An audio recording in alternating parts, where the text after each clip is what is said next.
Good morning, everybody. Happy Friday. It's Friday. It's Friday. We made it, guys. It is. It's been a pretty crazy time. It is a pretty crazy time. I'll tell you that. Bank of Japan. I was just reading an article as we were before we came on the air. I sent it over. We might talk about it a little bit more once Matt comes on. But the Bank of Japan has been market making, basically scaring everybody out of the market, the longs and the shorts, and getting everybody out. And by many indications anyway, really broke everything. Not broke everything, but really, as the Fed came out, of course, they're going to lower interest rates. Everything should be hunky dory. The markets should all be going up and doing all this stuff. And then all of a sudden, of course, it's not really happening quite like that. Doesn't mean it's not going to turn that way, but it certainly took a sideways measure. And so people started looking at what was going on. So we'll talk a little bit more about that. The market making from these central banks is it can be brutal.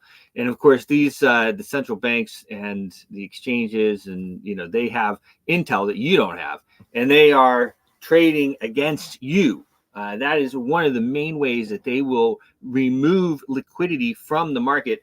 People don't really realize that, but I do talk about it. So hopefully people are starting to understand. Good morning. Hope you're doing well. So the banks are in the business of one of their businesses, market making, and that's one of the reasons why Bitcoin has started to be so it can be difficult to trade now. It's a lot more difficult to trade now than it used to be, and that is because you have the central bank, and they have done this for quite a while, but they will remove liquidity from circulation by crashing these markets and liquidating people. And if you don't think that that removes US dollars from the markets, ask the traders, ask the hedge funds, ask the different people that are trading if they have the money anymore, and they don't.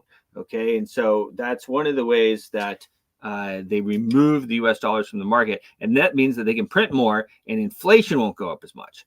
And so that is one of the ways that they will remove liquidity, remove US dollars or the Japanese yen or whoever is working on it from the market.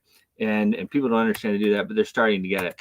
A bit of a sideways action chop at the current point on Bitcoin. Let me just look at that. Boom, here. Go live on Insta. On Insta, 64,370. Currently at 64,370 on the Bitcoin.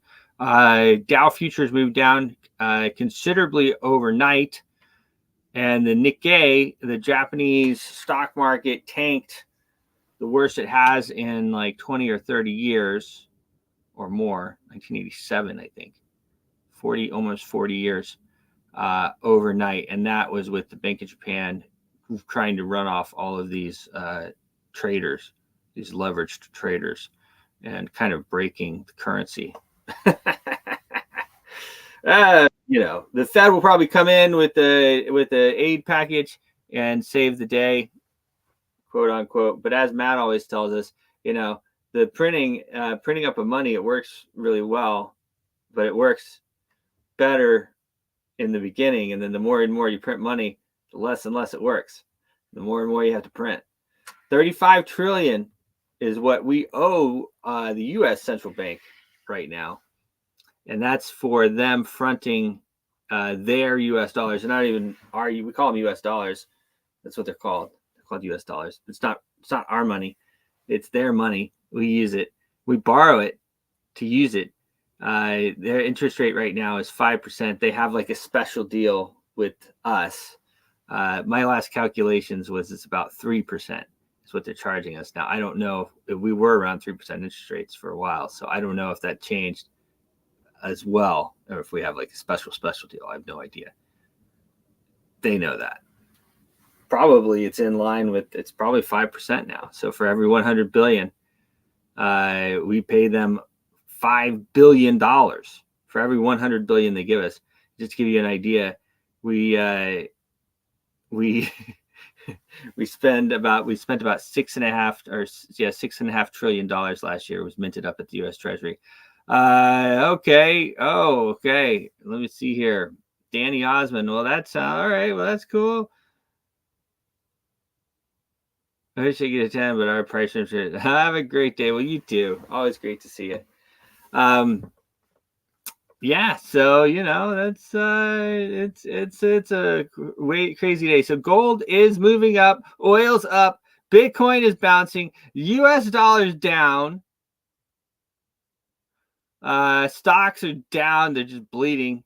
What ended up happening is, of course, you have once one market starts to tank, like, so if the Nikkei tanks 5%, 6%, whatever it's at right now, and then, of course, Asian stocks are down across the board.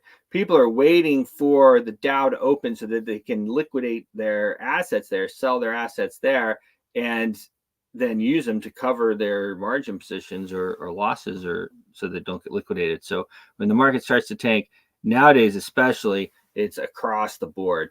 And you see that, of course, with the crypto as well, moving down quite a bit. But not really that much. It's not really out of expectations or anything like that. And like I said, it is bouncing. It does appear to be bouncing. Trump is on fire. Of course, he has talked about my man Vincent Fusca a number of times on stage. Vincent is a friend of mine. Talked to him the other day. He actually got his firsthand recount of the events that day. He was sitting behind Trump, so I've never talked about him on the air really, by name anyway. But yeah. He gave me the firsthand recount. Pretty interesting situation. Kind of like I said, a lot of people were like, "Oh, people in the background, they weren't surprised. This guy wasn't surprised. That one wasn't surprised." I don't know if you guys have ever been shot at.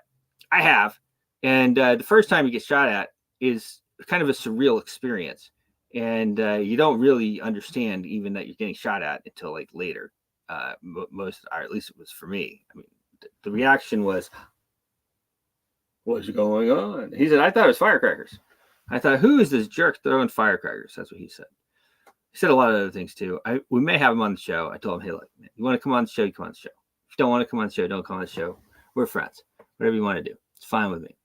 But he may come on, so that'll be fun if he does. Okay, as well here we have Kamala. I got to tell you guys, Kamala is the Democrats that I know are happy with Kamala. They're happy to vote Kamala. It's not like the Joe Biden thing. They didn't like Joe Biden. They like Kamala. They like Kamala. I don't shoot the messenger. They like Kamala. I think that they like her. They make her look good on TV, and there you go. I think that she's a much more formidable candidate than Joe Biden. That's for sure. The U.S. claims victory in Venezuela. Blinken, of course, Blinken. He has said he has been able to count all the votes. It took us like 2 months to count all the votes, but in Venezuela, 4 days is enough. Declares the winner. The U.S. declares the winner's presidential election in Venezuela. And it's the guy that wants to let the central banking cartel and the U.S. in, and the U.S. run everything. I mean, of course, right? So the U.S., the central banking cartel is salivating, very excited for all the new slaves that they're about to get if they're able to pull off this coup. And that's exactly what it is. It's a coup. Look, I don't know who won. I don't think, to be really honest, with the magic electron voting machines they're using over there in Venezuela, anybody know who won. I don't think anybody really knows who won. And that, I think, is actually, it's a dry run, which is what I've been saying, for what's going to happen here in November. They're going to, nobody's going to know who won. No, they're going to stop the counting here. You're going to have these ballots here, those ballots there. It's going to be, it's just like the shooting with Trump. Can't tell anything's going on. That's like their favorite thing now. They just put so much information out there. I mean, right now I'm like watching videos. There's like 72 shooters. I'm exaggerating, but there's like 5, 6 shooters. There's that guy didn't ever shoot. You got videos coming up from everywhere. And guys, we have AI now. Who knows? Get some video from somebody's cell phone, supposedly. I mean, who knows? We're never going to know. I'll tell you that. We'll never know. Yeah, and then the Nikkei tanks. Let's bring on the Matt Dixon, the great Matt Dixon. Talk about the markets. Sir Matt, how are you? I'm good, thank you. Morning, Bruce. Morning, everybody. Good morning. So I'm going to share straight away because there's been some interesting news. Indeed. Let's just see if you can see what I can see. Can you see that chart? I can. Yeah, look at that. That's the Japanese yen. That's what I was talking about. It's very, very important. We need to maybe step back a little bit and just see what is happening in the markets because there's been some, it's been a really interesting move. We saw the Japanese raise interest rates from 0.1% to 0.25%. Yep. So contrast that with the US, for example, 5.25%. There's a massive difference there. So wait a minute, run those numbers again for me. So they just increased their interest rate. So think about the Fed. How much did they do it? They increased from 0.1% to 0.25%. Okay. So interest rates are still virtually zero. Yes. In Japan, yes. Whereas they're way higher in the rest of the world, basically, wherever you look, whether it be Europe, UK, America. Yeah, they were actually negative for a long time over there. They had zero interest rates and negative interest rates for like 20 years. Yeah, I mean, yesterday, or was it the day before? I think it was the day before yesterday. The UK reduced interest rates by a quarter, and America are probably going to reduce their rates by a quarter in September, middle of September, and yet Japanese are going the other way, increasing interest rates, and that's why we've seen some massive inflows into Japanese yen. So yen has strengthened. So this is the dollar against the yen. So the dollar. This means that the dollar has basically been weakening and the yen has been strengthening, pushing dollar yen down here. So this means a stronger yen. Now, the last time this happened, obviously it's happened a few times with financial crises and so on, but the big time and where I actually made a lot of money was back in 2007, just before the real onset of the financial crash, the world financial crash of 2008, 2009. And that's when Bitcoin was born at this sort of time. This was the time I made a lot of money at the time. Basically, I was selling the Australian dollar against the yen. So the yen was strengthening massively at this time. So before that time, we'd seen quite a bit here for the previous few years before it. We saw this massive weakening of the yen. And that's what we've been seeing over the past few years now. We've been seeing massive weakening of the yen. What that is, that's basically what's called the carry trade. And what people do, they borrow money from yen.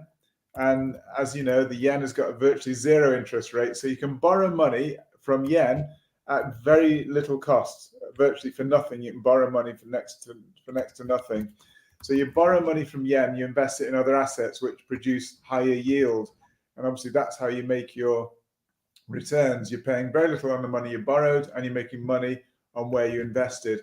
And that's why the yen has been depreciating, because basically people taking money out of yen and putting it into other assets. And so we've seen massive yen depreciation. Now, what we've just seen last couple of days, this was a bit of a surprise, really, the Japanese increasing interest rates, where the rest of the world are decreasing rates, and America will follow next in September, I think. So the world is decreasing rates. The Japanese have increased rates.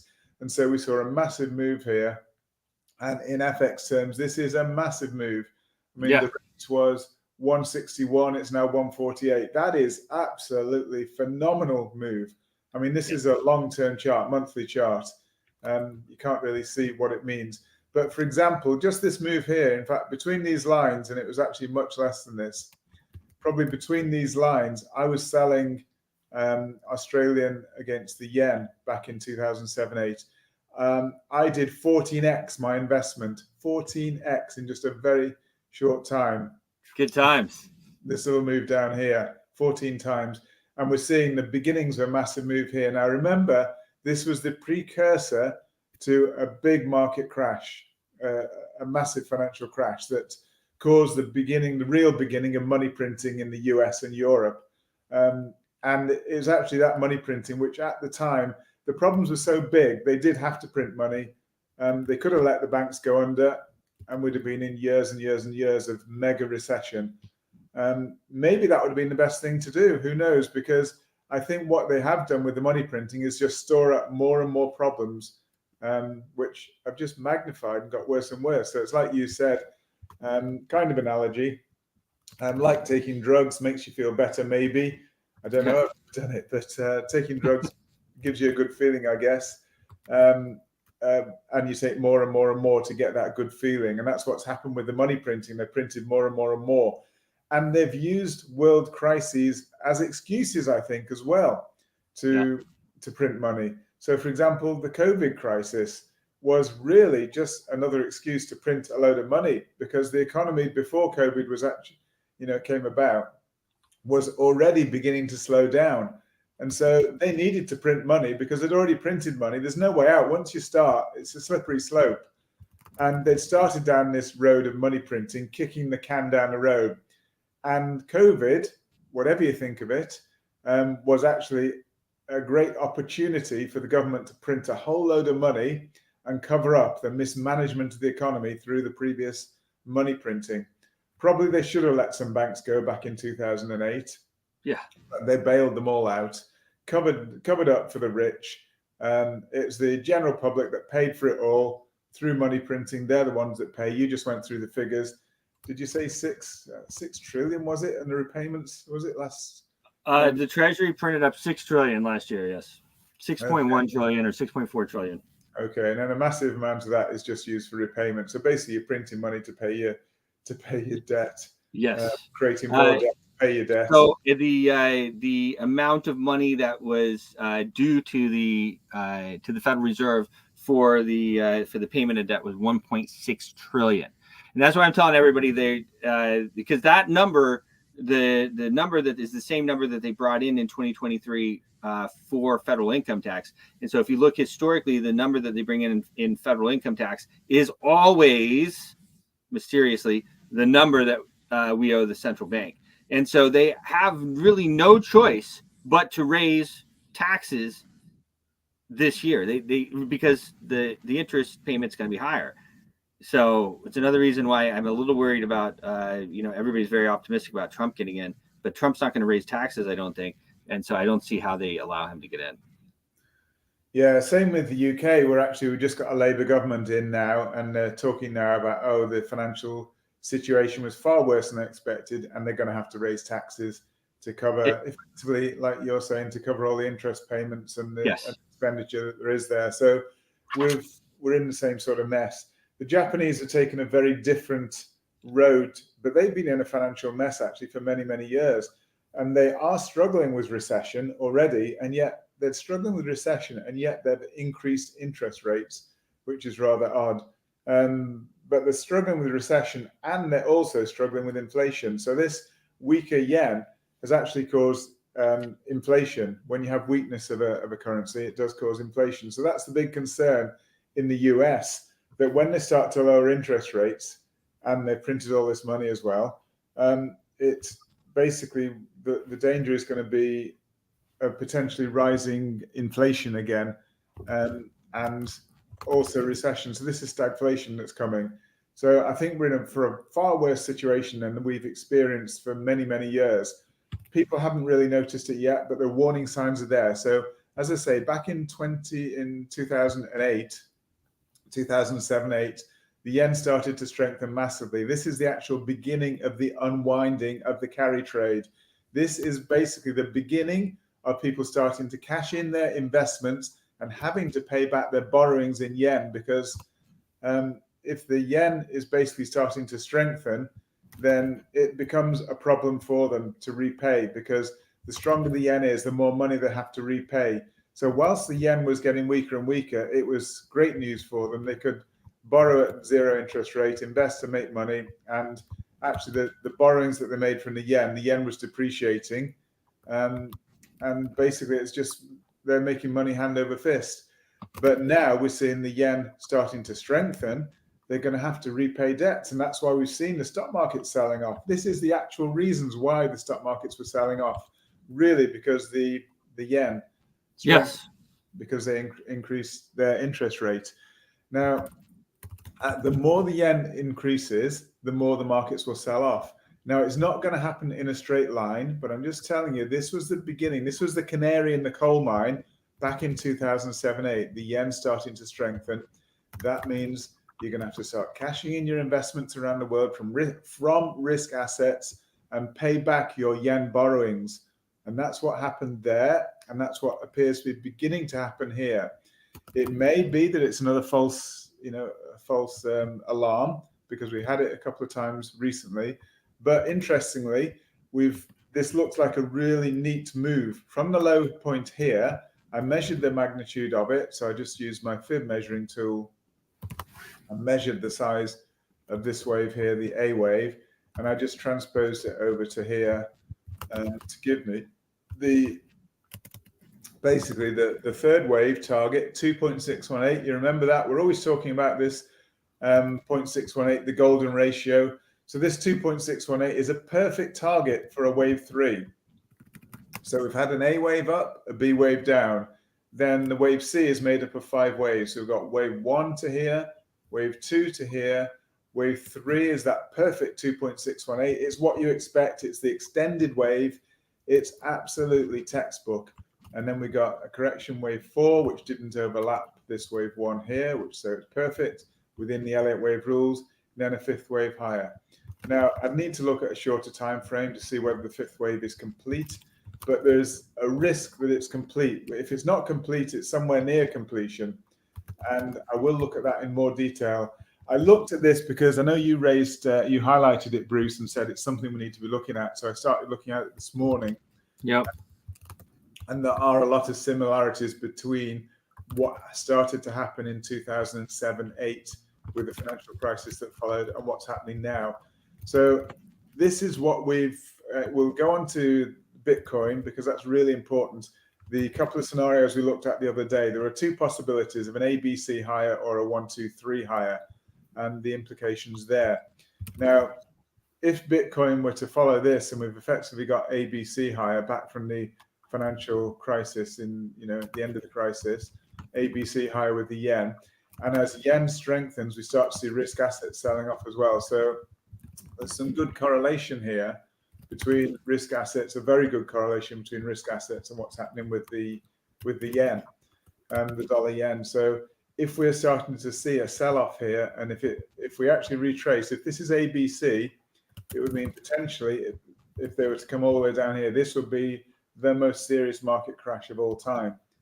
And maybe it won't happen just yet. And don't forget, when we start an impulse down, you have wave 1 down, you have 2 up. So there's still room. It's early days. Even if this is the beginning of an impulse down, which is a market crash of horrendous magnitude, we still have a wave 2 up to come, which would be another little correction and push higher. And probably, as I say, I still think Bitcoin's going to reach new all-time highs. So we're not there yet. I'm just saying there's warning signs that we need to be very, very aware of. This move down is very substantial. As I say, the move of the yen from 161 within just a short period of time down to 148. That's the beginning of potentially the beginning of a big move. But we'll still probably get that wave 2 up, which will give us a push up in risk assets. But this is one to watch. The Japanese economy is also itself the canary, although it's been in trouble for years. So is most of the world financial system. It's been covered up with money printing. And don't forget, the Japanese started money printing even before the US. Yes. They started back in 2000. Yep. So they were the author of the money printing idea. So they started the experiment. The US continued it because it was a great way to kick the can down the road. But at some point, the reckoning will come. And this is what you've been talking about all along, about this financial transition that may be coming soon, I think. So whatever the cause might be, I mean, there's enough financial problems. So we've got macroeconomic problems. There's also geopolitical risks. And maybe you get that perfect storm of everything coming in together. Because if the yen does, well, it will retrace at some point. This is ABC. It will retrace all the way back down. So the crash is coming. It's just a matter of when. So keeping all of that in mind. And by the way, we had I'll just look at one other thing. We always talk about divergences here. So this, we can see here, we've got a higher high in the dollar yen, and we've got corresponding RSI, absolutely corresponding the RSI. We got much lower lows. So what this tells us is that this is the end of the trend, effectively. It normally happens in a final fifth wave, and I said that we were probably looking on a final fifth wave. It's a great indicator of a turn in the markets, and we'll look at that on a couple of other assets in a minute. But it's an amazing indicator, and it showed us precisely where this was going to turn, and that massive turn down that we've seen in dollar yen. And what it means is that this move up in dollar yen has not been followed with volume. The volume has actually been dropping off dramatically whilst the price has been increasing. So it's telling you that a turning point is imminent and has actually begun already. So that's one of the stronger, more powerful signals that we use in technical analysis, and they actually may call it a leading indicator. It's certainly one of the more powerful indicators that I use, and being very, very predictive. So that told us that it warned us in advance, and that was, the warning came really right at the beginning of July. So, it was a perfect warning signal. So we'll just move on to Bitcoin. In fact, I'll move on to my other Bitcoin chart down here. This was the long-term chart. This was telling you basically we went through it the other day, but it's worth going through because now we're talking about what's happening with the yen. We're seeing more and more signs of the fact that we are potentially, this is just instead of 1, 2, 3. So I said 1, 2, 3, and the potential is if we had 4 and 5, the sky could be the limit for Bitcoin. It could really go through the roof. And that's a possibility, because the other potential is that Bitcoin could be the one asset that eventually shines through as true digital gold. Because if the world financial system is in such a real mess, then eventually people might realize, well, Bitcoin is the place to be. It's probably the only safe place to be, or one of the only safe places to be, because it has limited supply. The US dollar, when they get into financial crisis again, they're going to be printing like crazy. And the US dollar, there'll be infinite printing of the US dollar. So the US dollar will eventually, when you compare it with Bitcoin, it has limited supply. This is why institutions are now getting more and more interested in Bitcoin. And, through the ETF, they're actually accumulating substantial amounts. And we're seeing more and more news, MicroStrategy now accumulating more and more Bitcoin. So clearly the institutions are seeing that there's massive potential for upside.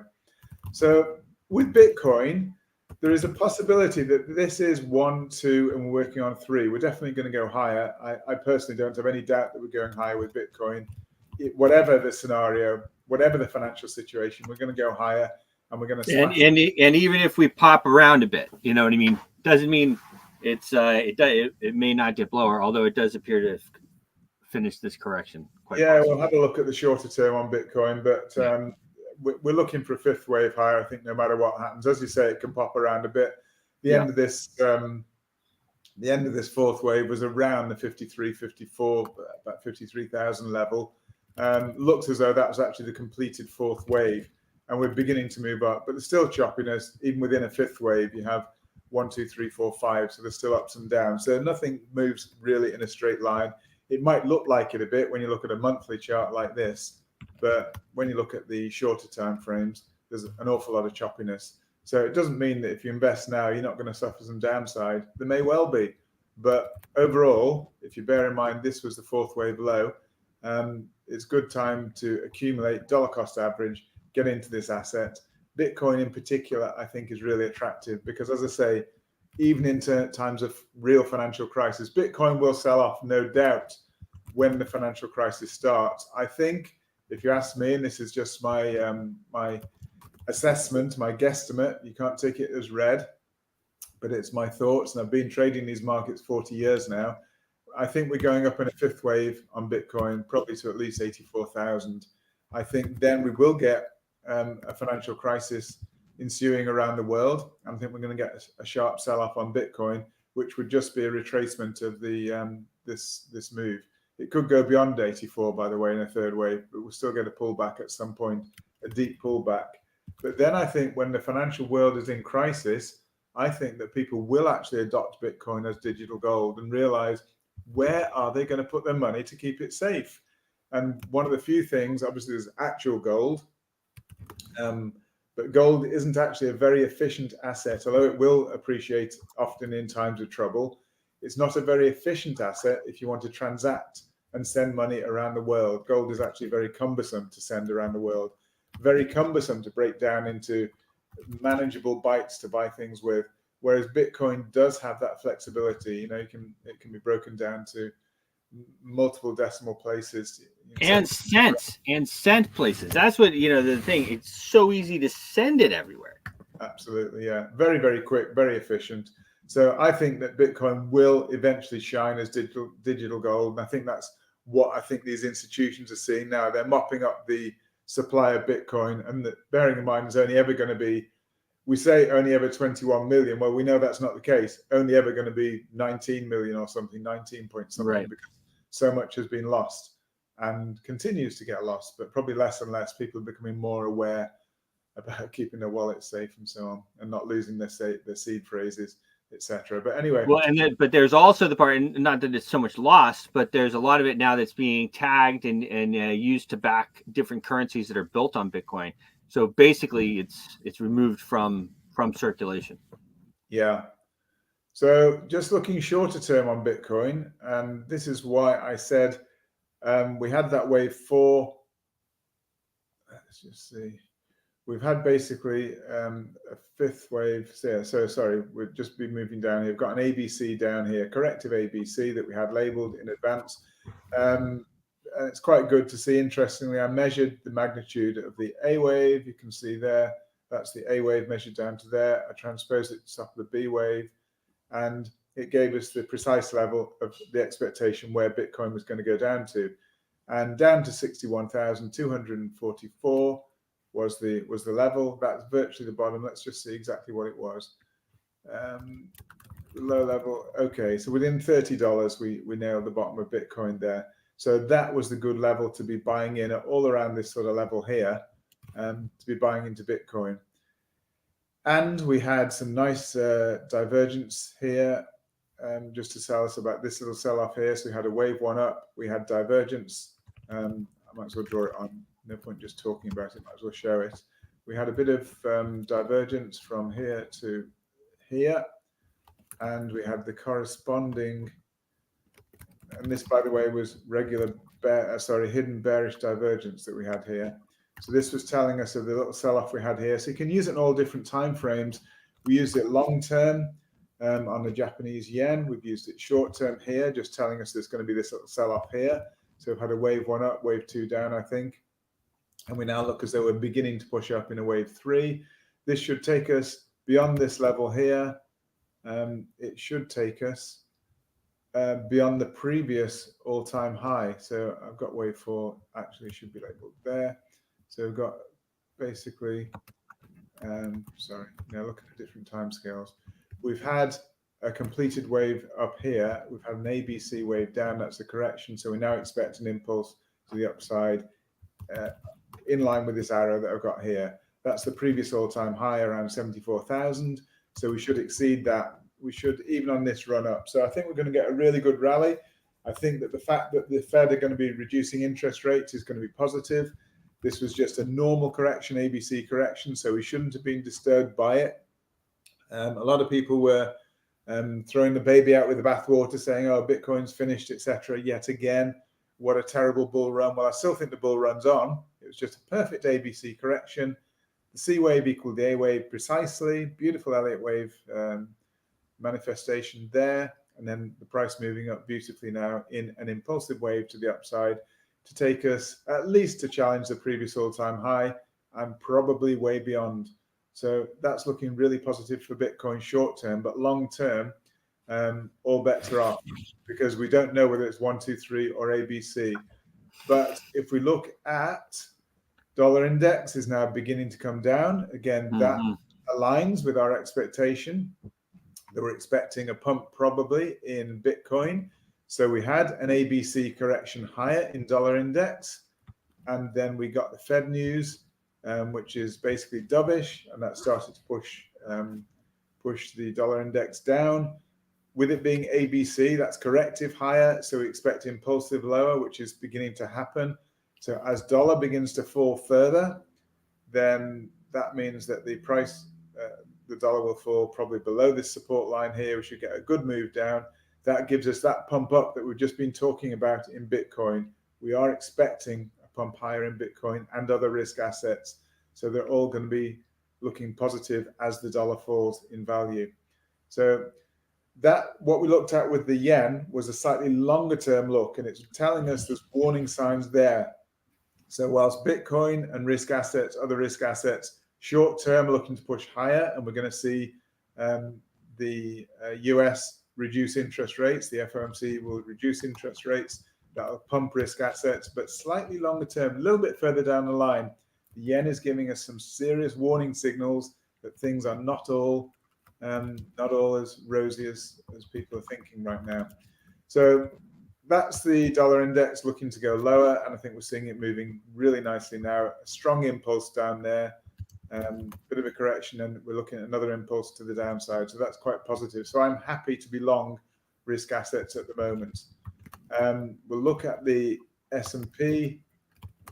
So the S&P 500, I think, even if we get a little bit further push down, so it could be 3 waves down, it could even be a 535, maybe a bit further down, following the fallout from the Asian markets. We saw a massive sell-off in the Asian markets. We may see a bit of follow through there. I didn't hear your commentary, but I'm assuming Dow futures are down at the moment. Yes, considerably, over 300. Yeah, so we're expecting probably some follow through, some bit more downside here with the SPX, with the Dow, with the Nasdaq, etc. But this is just a correction down, so it's nothing to be overly worried about.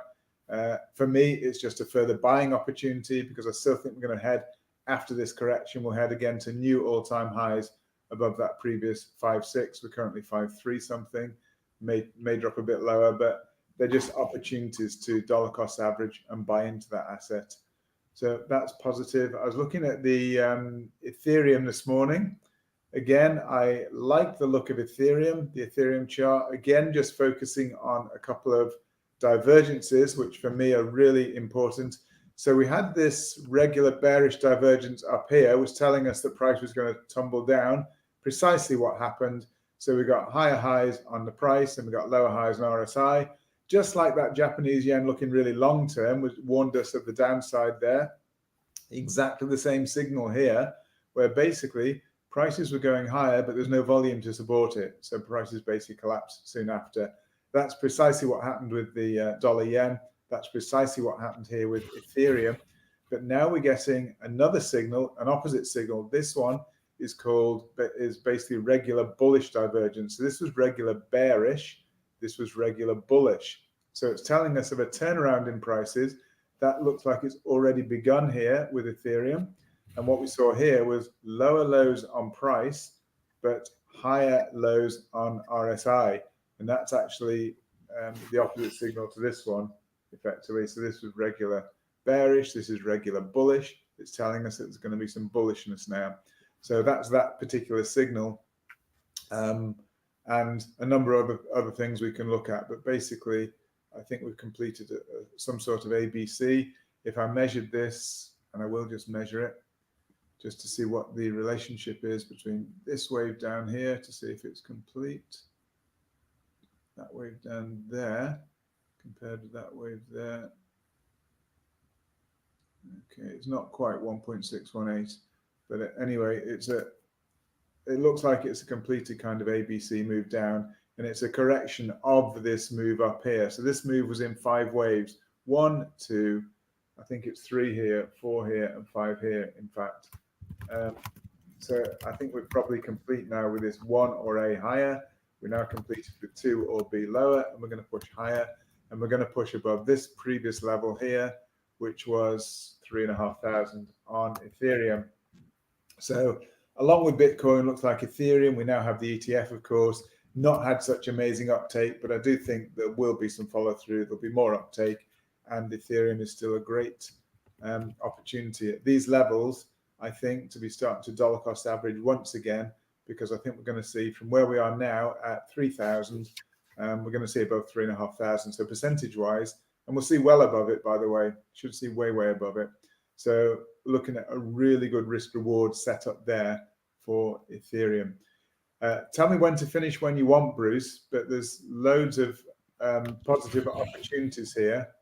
Yeah, we're good. You touch on a couple more if you want, and then we can go from there.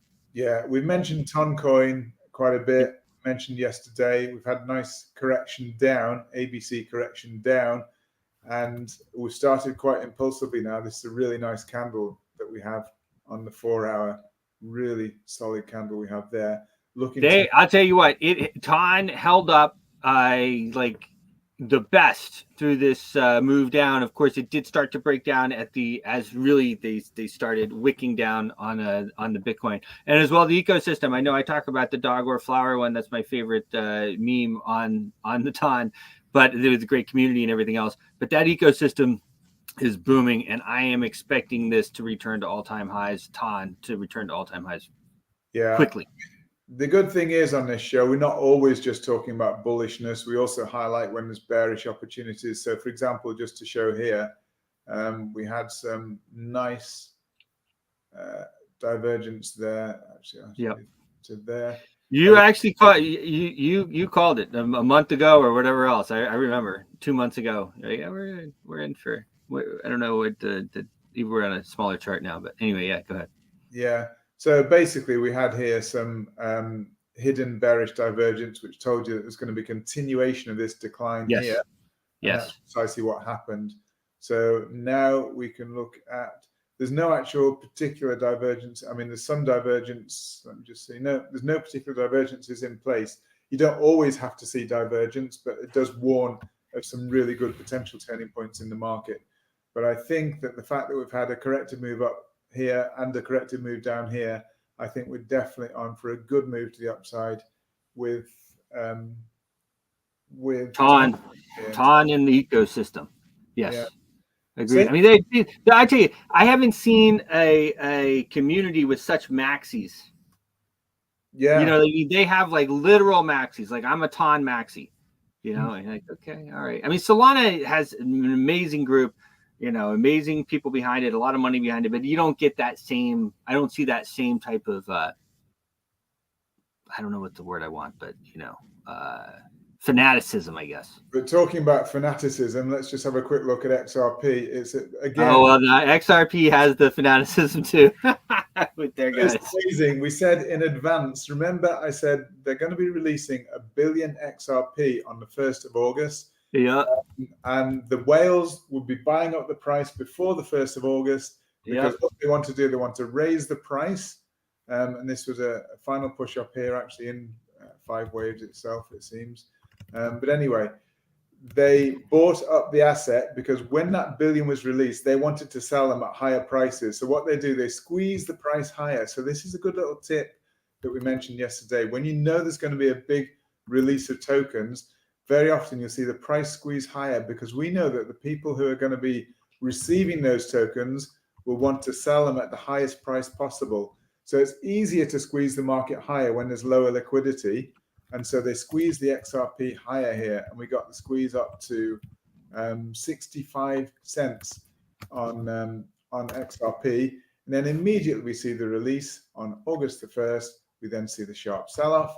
And what it is, all those people who bought XRP to squeeze the price higher, when that $500 million worth, that's 1 billion XRP, were released, they immediately sold them. And that's why XRP went from 65 down to 55. So 10 cents. So what's that? That's almost, I mean, it's probably 18% fall in just a couple of days. And that's following the squeeze higher here. So you can see people, whales, manipulating the market to their benefit. And as long as we're aware of what they're doing, we can profit from it. We actually told you on this Impact Money show exactly what was happening with this, with the squeeze higher and then the anticipated sell-off lower. And that's precisely what happened. So there's lots and lots of opportunities like this. We love to be sharing these with you, and we'll share more and more.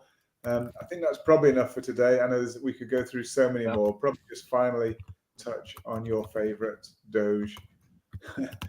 It's had a beautiful ABC move to the downside. We can see here 1, 2, 3, 4, 5. That's a 5-wave move down, and basically a correction higher, another 5-wave move. We are at or near completion of this move down, and we're going to push higher, and at least I believe beyond this 14 cents here, and we're currently at, what are we at, 11 cents now. So massive potential upside there, 25 to 30% upside minimum. I think it's a great opportunity. Once again, we had some divergence. I'd have to check. It's over a different time frame in this. What's the current price on the doggy? 11.7 cents. So it's oh yeah, tasty. Anything around 10 cents, I think, is tasty on the dog. Yeah. So this red line, we leave this in always, because this is, whenever it approaches this red line, it's usually tends to be a good opportunity to dollar cost average in, to buy in. I know we didn't quite reach down there, but we'd already got 100% of this move down here. We dipped just below that 100%, spiked below. Anywhere in that region, for me, is a good area to dollar cost average in. So if you had, when it dipped below this 100% here, started to DCA in, you're already nicely in the money. So you could have DCA'd from, anywhere on this spike from 11.2 cents. We're now 11.7. Percentage-wise, that's reasonable. You can protect 1% profit now. No matter what happens, you can take 1% home, even if the market were to crash. So that's the kind of way that we're always mentioning to trade. When you see a good risk-reward level like that, it's a great opportunity. And just to finalize, we are seeing continued downside with the dollar index. That is actually positive risk asset. So I think that today is a great opportunity. We're coming into the weekend. Maybe it's not the best time to be taking positions because very quiet trading over the weekend, lack of liquidity. If you've got stop losses, it's very easy for market makers to move prices because of the lack of liquidity. So maybe not over the weekend, but I do think that this is the sort of time we can begin to start to see weakness of dollar, and then start to see a setup for all of these risk assets. And we can see that all in the negative, virtually all. A couple of standouts. We've got ICP. I say a couple, I think it's the only standout actually. ICP is the only one in positive territory. Gold is in a classic zone, of course. Yes, gold and silver both in positive. Yep. Yeah. So but among the cryptos, the only one on my watch screen here, in positive. Yeah, it's the only one in positive is ICP, and we are a fan of ICP. I suppose we'll just look at that again. Very much a corrective move to the downside, very choppy. When you compare it with the move up, this is just a correction down by the look of it, an ABC correction down. I don't think there's a Fibonacci relationship on this one. There isn't always. I'll just measure that from there to there.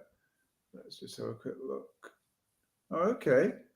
Amazing. It's almost precise. 100%. And just a fraction of the spike below. So that was actually very nice ABC correction. So great risk reward there.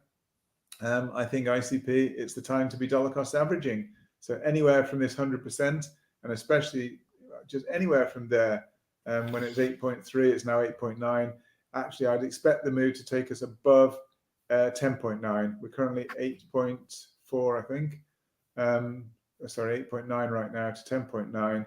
So you're looking 25% upside, somewhere around about that as a minimum, and we should go beyond that. So that's just amazing. We just looked at it off the cuff. We've got a beautiful 5-wave move down there. You can just see it. 1, 2, 3, 4, 5. That's the A wave. We got a 3-wave move up, ABC for the B wave, and then another 5-wave move here for the C wave. And the C wave equaled the A wave precisely. So that's time to buy in. So for me, I just think things are primed now for a real nice little rally coming. I'm actually, just to be transparent, I'm long quite a few assets right now, and I think it's an amazing opportunity. So yeah, have a great weekend. Take a look at the markets and have a think about whether it's appropriate for you to get in, because I think the opportunities are there. All right. Awesome, brother. Well, always a pleasure. Pleasure. Thank you for listening. Thanks, Bruce. Enjoy your weekend there in beautiful London. You too. Thank you. All the best. Cheers. God bless. Bye-bye. All right. Well, there you have it, guys. That's the market roundup. It is a lot going on. There's a lot going on, right? And I just got a funny comment off of one of our networks here. Wait, Trump just got shot like 2 weeks ago. Now he's on fire, making fun of my title. But yeah, well, he's on fire, man. He's on fire. He's on fire. I'll tell you what, he is on fire, but meaning he's got a lot of momentum and everything else. But I'll tell you what, and there's a couple of the guys out there have been sounding the warning bells about Kamala. And you dress her up and put her out there, and she can talk a lot better than Biden. And everybody that I know, all the Democrats that I know, and I live in a highly Democratic area, they are happy with Kamala. They're happy to vote for her. So it's not a situation. The best situation really for Trump was to keep Biden there, because he obviously was. I mean, no one could see that guy getting through another 4 years. Like, I don't know if he's even going to be alive in 4 years. I mean, who knows? Like, he was really having a rough time. But now you got somebody in. He's like 20 years younger than Trump, and she's going to by the looks of it, she's going to pick the Shapiro guy as her running mate. So you got a cabal member in there, and those guys all vote Democrat. I know a lot of Republicans, they love those people, but they all vote Democrat, pretty much. I mean, over 75% of them vote Democrat, and that's they're Democrats, guys. That's what they are. You guys should probably you guys should probably look at what's going on there. That's about all I'll say about that at the moment. They're Democrats. Okay. All those gender stuff, that's them. That's them. They believe in 12 genders, as a matter of fact. 12 genders. You believe that? All right, I'm going to get myself in trouble here. My social networks are going to get mad at me. Hey guys, I'm a pretty frank dude, right? So there's a lot going on. I do think we're going to see a nice, once they shake out, reading, telling you guys and putting together the story on the Bank of Japan and how they're running the people out of the markets, running the longs and running the shorts out. It just is, another kind of, that's what they do, right? And so you have a lot of people that are long on the crypto market. They want to shake those people out. They want to get them out of there. They want to take that liquidity out of their hands so that they can't spend it, and then they send it up. And that's just the way these markets work. So you want to make sure, especially if you're in leveraged positions, that you're very well collateralized, especially nowadays, because with the AI, they just really know how to move it. And they will liquidate everybody. There was over $300 million in crypto liquidations the last time I checked yesterday. I'm sure probably a lot more. But then once they liquidate everybody, then they turn the market the other way. I mean, that's the way it goes. And remember, the central bank has limitless amounts of cash. Limitless. They can print up whatever they want. They don't even have to print it up. They just make it up. Like, imagine trading with unlimited amounts of money. It's not even trading, right? I mean, it's just taking money from the market, right? And actually, the most success ever that I had leverage trading, margin trading, that certain platform actually tried to liquidate me so many times, but I just kept sending in. Every time they tried, I would send in another 10 or 20 grand or whatever. And anyway, built up 7-8 figure position, and every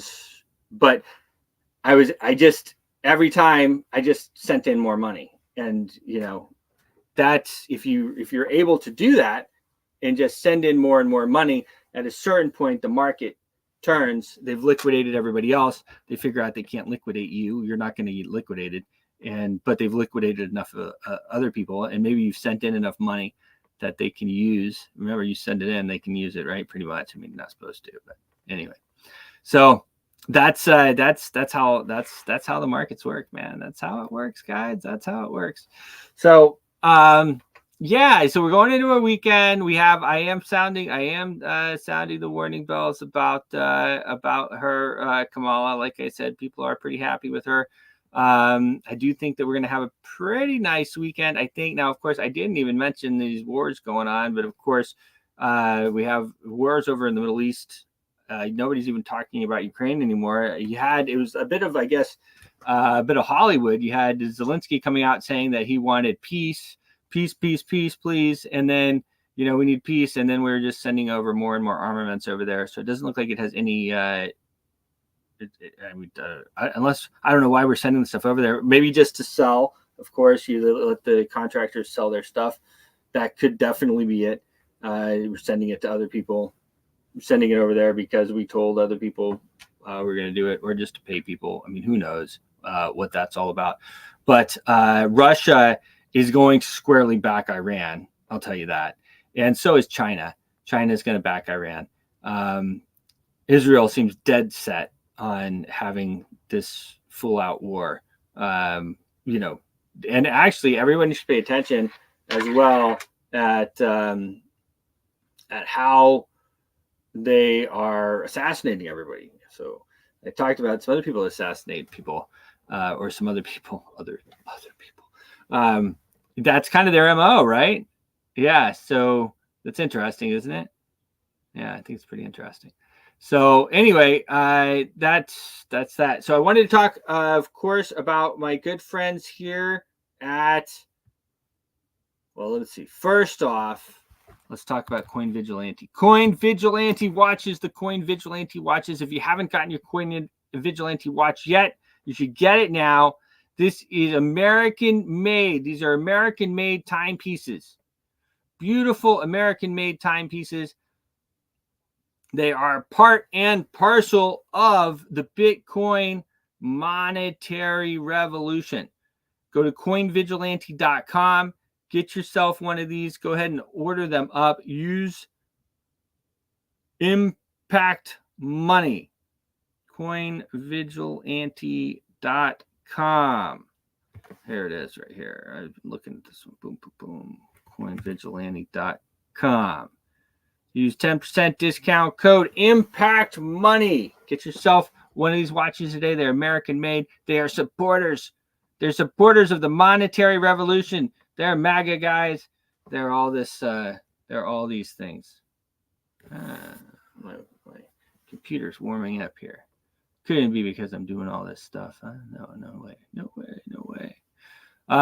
So make sure you use code Impact Money. Go to coinvigilante.com. Use discount code Impact Money. Okay. Now then, as well, my good friends over at Polka Gold, and I am long on Polka Gold. Now, I should say, I think I'm supposed to say that these are high risk markets and anything can happen. And it's true. Okay. I get paid to do this stuff and all that good stuff I'm supposed to say, right? But Polka Gold.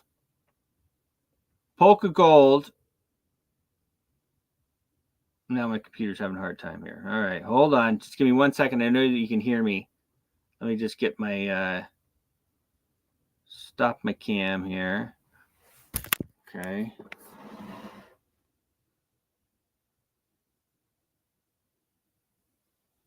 All right, is that not working? Let's try this again. Okay, stop cam. And then we are going to unmute, start cam.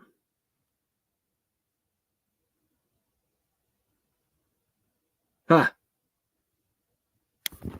Well, today my trick is not working. The camera is overheated, I guess. All right, well, let's take this down and let's try it like this.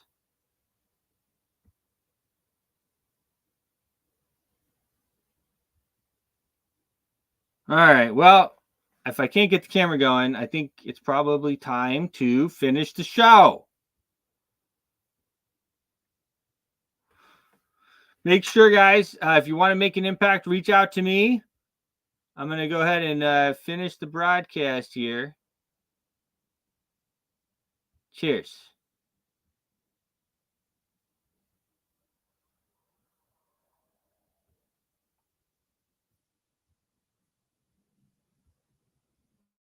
Your voice is powerful. When combined with social engagement, it's a force for change. Decentralized media paired with free speech is the catalyst for an empowered world and a unified, invaluable ecosystem.